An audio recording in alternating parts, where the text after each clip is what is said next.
Hey, P-Stats kids, it's day 2 of me doing this. I got sick kids at home. I'm going to do my best. Hopefully you guys already did this with your sub. And now let's go through and make sure you guys did it correctly. You should have gotten 11.85 for your mean. Your variance was 4.93. And your standard deviation was 2.22. Okay, you found your mean by doing 9 times 0.3 plus 12 times 0.45 plus 15 times 0.25, right? Right. And then you would have found your variance by doing your mean, your mean minus your x times your 0.3 squared plus ... and then you square root that to get standard deviation. All right, I'm not going to spend a lot of time on that because that's what we've been doing a lot lately. All right? But you should have gotten 11.85, 4.93, 2.22. All right? Now at the bottom, for the raises, for the possible raises you could get when you draw a hat, you should have gotten your mean. That was a lot easier. That's just 1 times 0.7 plus 3 times 0.3, right? That equals your mean of y. And I got 1.6. And the variance, and I went 1.6 minus 1 squared times 0.7 plus 1.6 minus 3 squared times 0.3. And I got that to be 0.839. And then I square rooted that. I got standard deviation of 0.917. All right? So now we make some n. And n is when we add up those two wages. So it's what were my possible wages I could have gained? Well, I could have drawn a 9 for x and a 1 for y, and that would have given me 9 plus 1 is $10. Or I could have drawn 9. Sorry, I keep hitting the table. You just no excited I get with AP Stats. Draw 9, then I draw 3. 9 plus 3 is 12. Then I could have gotten 12. 12 and 1 is 13. 12 and 3 is 15. 15 and 1 is 16. 15 and 3 is 18. So these are my possible wages I could get. Okay? Now how would I find the probability of getting $9 and $1? Well, the good news is I can't get a 9. There's no overlap here. Okay? There's nothing special. These are independent events, right? Independent events. So because of that, I can just take probability of 9 and times it by probability of 1, right? So I do 0.3 times 0.7, which gives me 0.21 chance that I drew a $9 wage and I get a $1 raise, okay? So down here, and that would be $10, right? If I had $9 there and $1 raise. Sorry, I'm going through this pretty quick, but time is of the essence. 9 plus 1 is 10. So what's the probability that I make $10? 0.21. That'd be a raise for me. All right. So then I go through and I'm going to do that for all of them. 12, 13, 15, 16, 18, right? 12 would be if I had $9 and a 3. So I go 0.3 times 0.3, which is 0.09. For 13, that'd be 12 and 1. So 0.45 times 0.7, which is 0.315. 15 would be if I had 12 and 3. So 0.45 times 0.3, which is 0.135.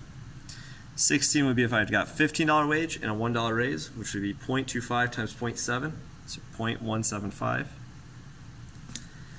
And then 18 would be if I had a $15 wage and a $3 raise. 0.25 times 0.3 is 0.075. All right? Now you gotta go through and find the mean and variance. This took time probably. So I went 10 times 0.21 plus 12 times 0.09 plus I got 13.45.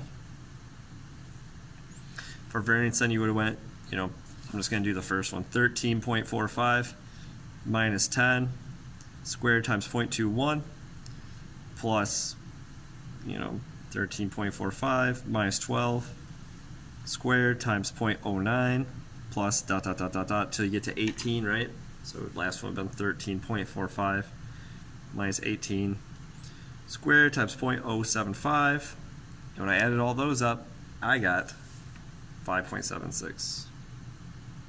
Okay, I'm actually in. There, now you guys can see it better. Sorry.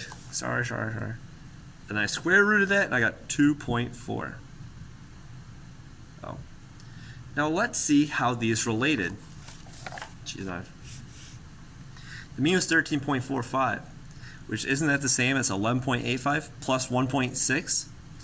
So are you telling me for my mean, I just have to add up my mean of x plus my mean of y?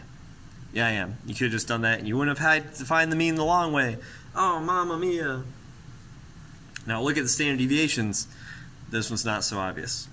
Standard deviation, your formula is square root of standard deviation of squared of y, standard deviation squared of x. You can alternate those x and y's, it doesn't matter. And you can go back and check that if you want. All right?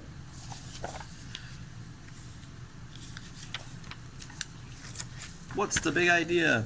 Yeah, see, this is my box. It's the same as your paper. That's 6.3. This is 6.2. All right.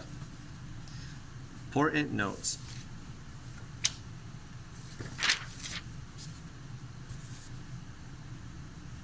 All right. So the big thing is when you add or subtract random variables, x and y on the front side were random variables. They were not normally distributed. My mean of x plus y is equal to my mean of x plus my mean of y, right? Conversely, similarly, my mean of x minus y equals my mean of x minus my mean of y, right?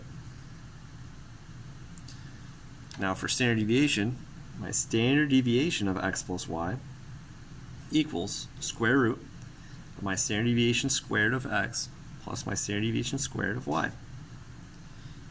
And my standard deviation of x minus y, watch this one, this one's tricky, is the square root of the standard deviation squared of x plus standard deviation of y. They're the same formula. They do not change. All right? So these mean is basic, just add them.